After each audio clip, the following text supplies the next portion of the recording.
Oke, without further ado, untuk mengawali rangkaian acara hari ini, kita akan segera masuki rangkaian acara kita yang pertama. Dan tentunya langsung saja tanpa berlama-lama lagi, izinkanlah saya untuk dapat mengundang, untuk memberikan welcoming speech kepada para tamu undangan yang telah hadir pada hari ini. Please welcome to the stage, founder and CEO IDN, Mr. Vincent Utama. The stage is yours.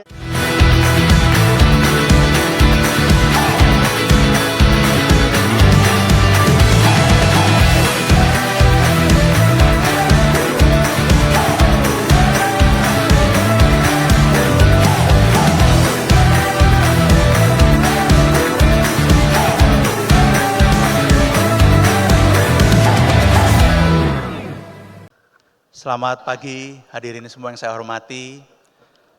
Yang terhormat Pak Agus Harimurti Yudhoyono, Menteri Koordinator Bidang Infrastruktur dan Pembangunan Kewilayahan, Bu Airin, Bu Diana, teman-teman rektor, seluruh tamu undangan yang kita hormati. Selamat datang di Indonesia Summit 2025 by IDN. Pertama-tama saya mengucapkan terima kasih kepada Tuhan Yang Maha Esa telah mengumpulkan kita semua di tempat ini. Terima kasih kepada seluruh narasumber, pembicara, sponsor, partner, media, dan seluruh teman-teman yang telah hadir pada hari ini. Tahun ini adalah tahun ke-11 dari perjalanan IDN. 8 Juni 2014, William dan saya memulai langkah kecil, memulai IDN, dengan modal, mimpi, dan harapan akan Indonesia yang lebih baik.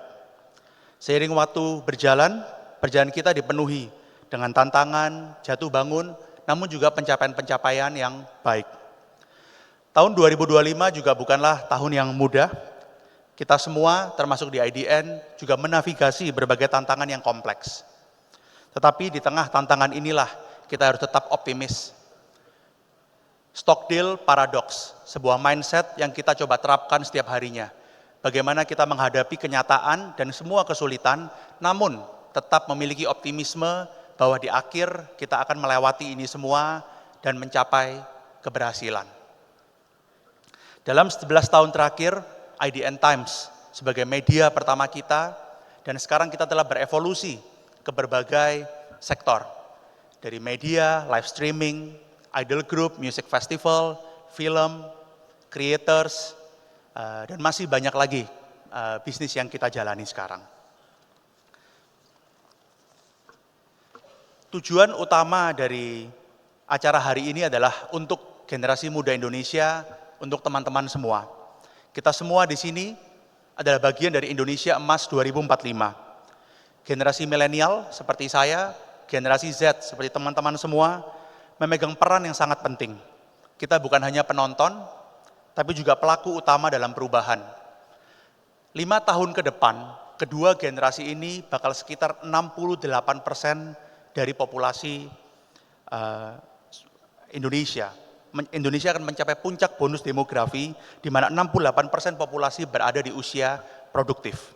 Jadi ini bukan hanya sekedar angka, tapi ini juga adalah kesempatan emas kita untuk dapat mencapai tadi mimpi kita bersama, yaitu Indonesia Emas sebelum 2045. Di sisi lain, kita juga hidup di era yang sangat cepat berubah.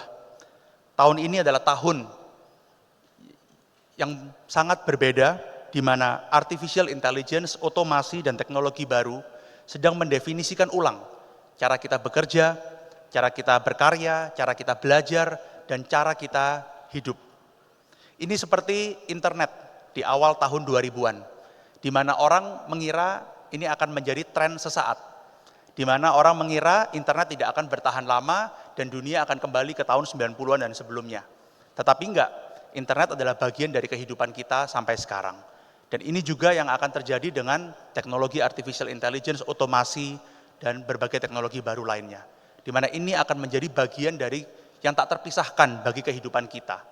Apalagi untuk generasi terbaru, generasi alfa, dari lahir mereka sudah terpapar oleh artificial intelligence, di mana nanti ketika mereka berusia 20-30 tahun, ini bagaimana kita melihat internet sekarang.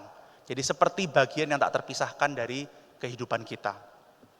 Tapi kita tidak perlu khawatir dengan semua perubahan ini, kita percaya semua teknologi hanyalah alat dan kitalah manusia dengan integritas, dengan kreativitas dan kepintaran kita sebagai manusia, kitalah yang harus memanfaatkan teknologi ini untuk kebaikan kita semua.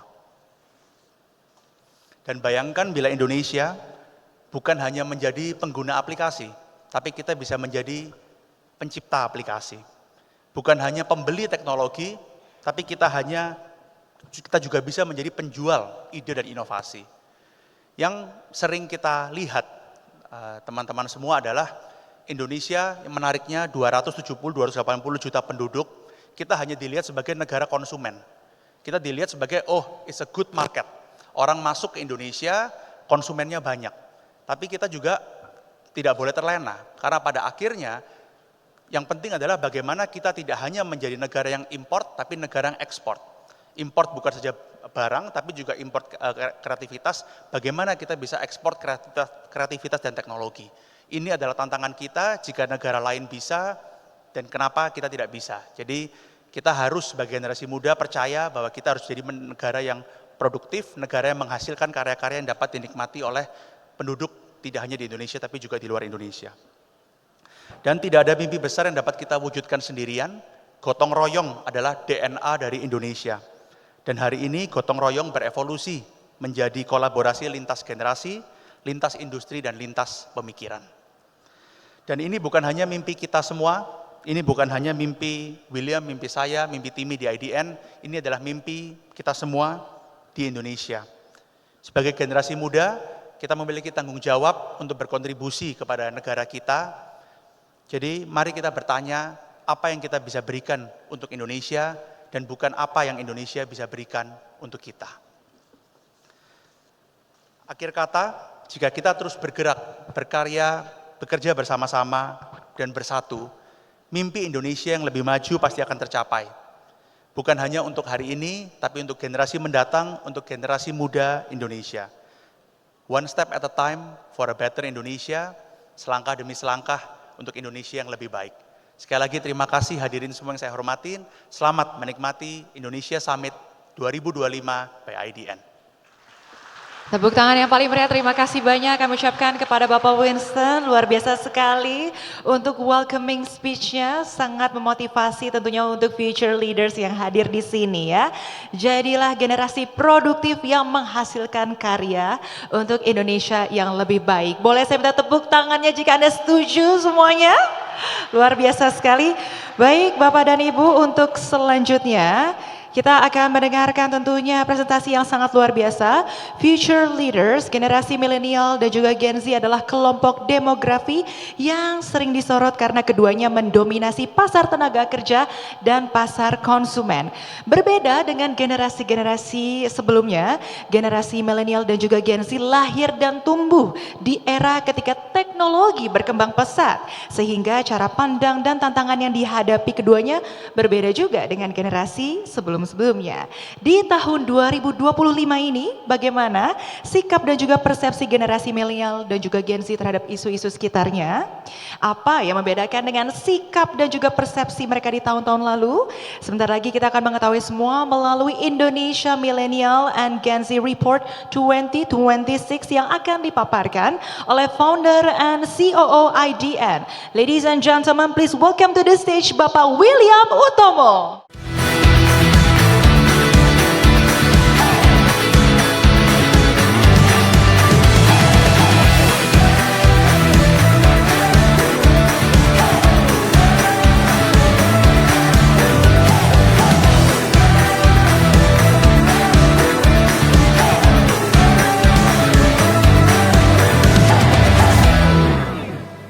Selamat pagi teman-teman yang saya hormati Bapak AHY, Menteri Koordinator Infrastruktur dan Pembangunan Kewilayahan, Ibu Airin, Ibu Diana, Pak Adrianto, Pak Rodrik, dan seluruh tamu undangan. Sebelumnya saya ingin mengucapkan atas penghargaan, selamat atas penghargaan Bintang Mahaputra Utama yang diterima 2 hari lalu oleh Bapak Agus. Setiap kali ketemu dengan Pak AHY, rasanya saya ingin selalu memiliki sikap sempurna, gitu. Tapi Pak AHY selalu hangat. Jadi agar semakin hangat pagi ini, saya mulai dengan sebuah pantun. Jadi mohon bantuannya. Makan siang paling enak sama nasi padang. Tidak lupa untuk minum jus tomat. Selamat pagi dan selamat datang. Semoga Indonesia Summit memberikan banyak manfaat. Iya, jadi ini merupakan tahun ke-7 yang kami lakukan. Dan secara konsisten kami dari IDN membangun summit ini sebagai platform berkumpulnya para pemikir, pelaku, dan pemimpin dari berbagai disiplin. Jadi kedua hari ke depan akan dipenuhi dengan diskusi mengenai topik penting. Ada ekonomi, ada teknologi, ada AI, ada entertainment, dan masih banyak lagi. Dan sudah menjadi tradisi bahwa di setiap Summit kami meluncurkan Indonesia Millennials and Gen Z Report. Jadi izinkan saya 5 menit ke depan saya akan membagikan beberapa cuplikan temuan-temuan menarik dari report tersebut. Namun dari semua ini tujuannya satu, kita ingin unlocking the potential of those who move the nation. Jadi report ini disusun lewat riset kualitatif dan kuantitatif, termasuk survei ke lebih dari 1.500 responden dari 12 kota. Ada dari Medan, Palembang, Lampung, Jakarta, hingga Balikpapan. Kami merangkumnya agar industri lebih dapat memahami perilaku, tantangan, dan kesempatan dari millennials dan Gen Z.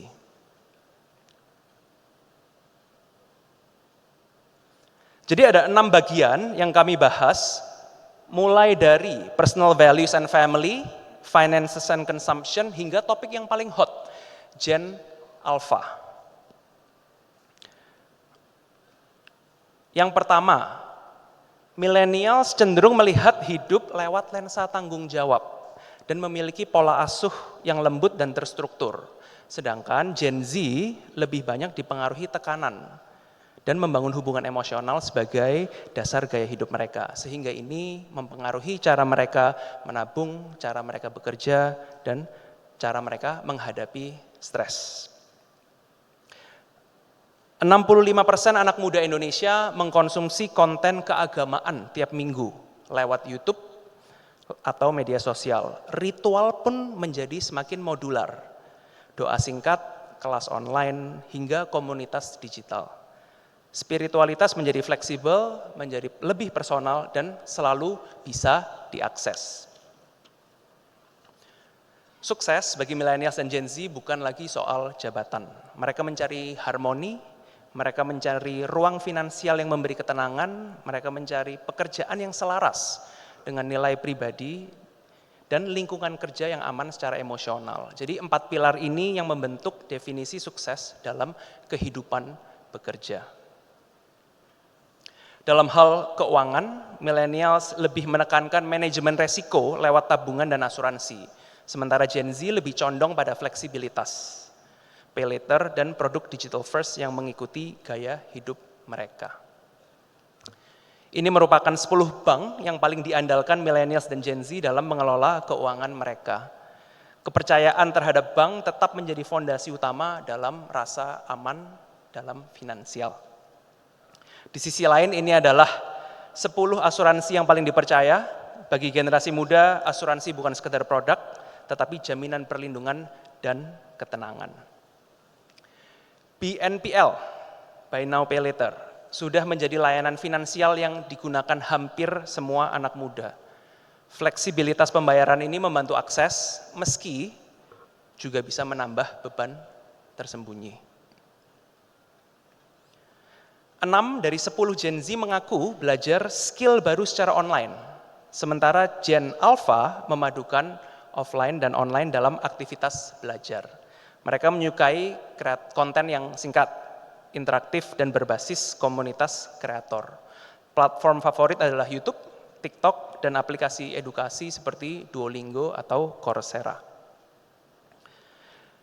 Lebih dari separuh anak muda punya penghasilan tambahan di luar pekerjaan utama.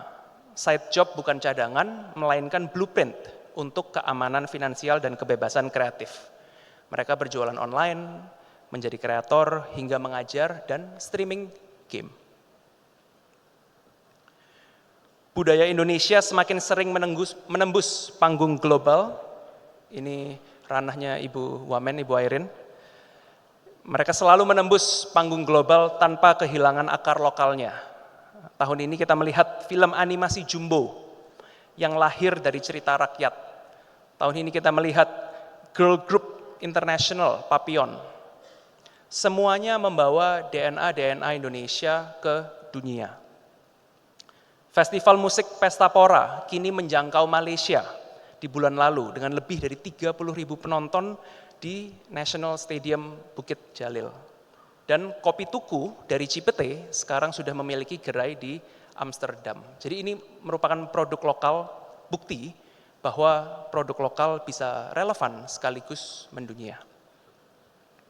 Ini merupakan 10 musisi yang paling banyak didengar dan menjadi suara dari generasi saat ini.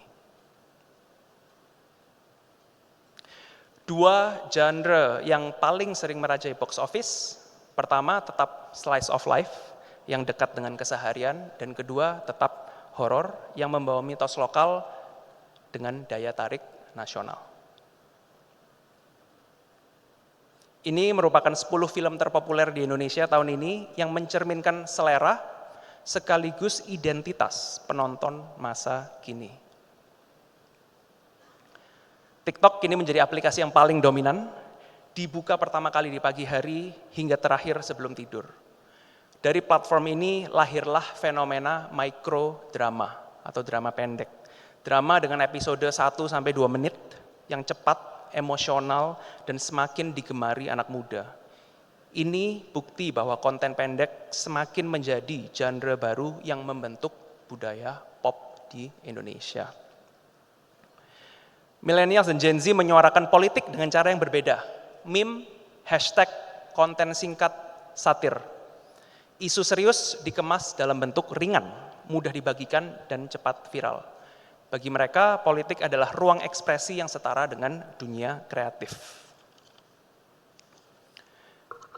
Millennials dan Gen Z sedang menulis playbook mereka sendiri.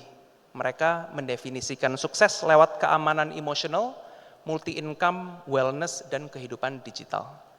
Identitas tidak lagi diwariskan, tetapi diciptakan sesuai nilai mereka sendiri. Pertanyaannya bukan siapa mereka nanti, tetapi masa depan apa yang sedang mereka bangun sekarang. Jadi berikut merupakan sedikit temuan menarik dari report kami. Untuk versi lengkapnya dapat di-download secara gratis dengan cara meng-scan QR code ini. Kami berharap agar report ini dapat menjangkau banyak orang dan bisa menjadi manfaat karena tujuan kami adalah unlocking the potential of those who move the nation. Terima kasih dan selamat pagi. Tepuk tangan luar biasa sekali, terima kasih banyak Bapak William.